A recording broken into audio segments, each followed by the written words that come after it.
1, 2, 3 start. प्रभु यीशु मसीह के महान नाम से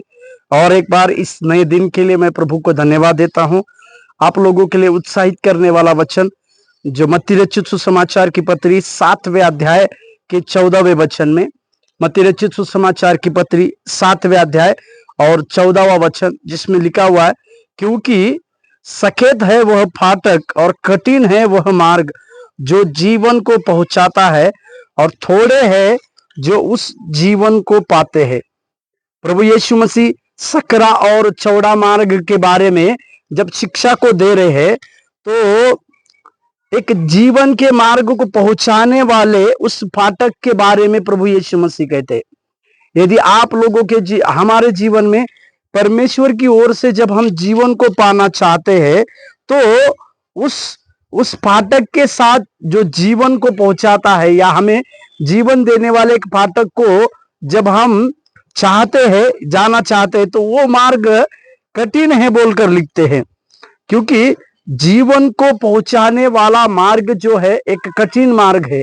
या जीवन तक पहुंचाने वाला फाटक जो है एक कठिन फाटक है। और वहां पर लिखते हैं कि उस जीवन को प्राप्त करने वाले बहुत थोड़े हैं, और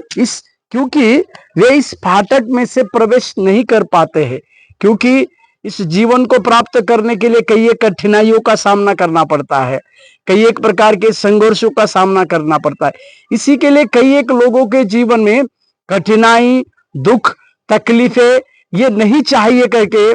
ये इस सकेत फाटक से उस जीवन को पाने वाले उस फाटक में प्रवेश नहीं करते। इसी के लिए यीशु मसीह का कहना है कि जो जीवन यीशु मसीह लोगों को देने वाले थे, जो जीवन की बातें यीशु मसीह ने लोगों के लिए ठहराया था, उसमें से बहुत सारे थोड़े ही लोग उस जीवन में प्रवेश करने वाले बनने वाले। मेरे प्यारों, आज के सवेरे के समय में हम भी उस कठिन फाटक से होकर जीवन देने वाले उस परमेश्वर की ओर अपने ओर ताके और उस जीवन के मार्ग को चुने, ताकि हमारी गिनती उस थोड़े लोगों में हो, वो जो कठिनाई का सामना कर उस जीवन की बातों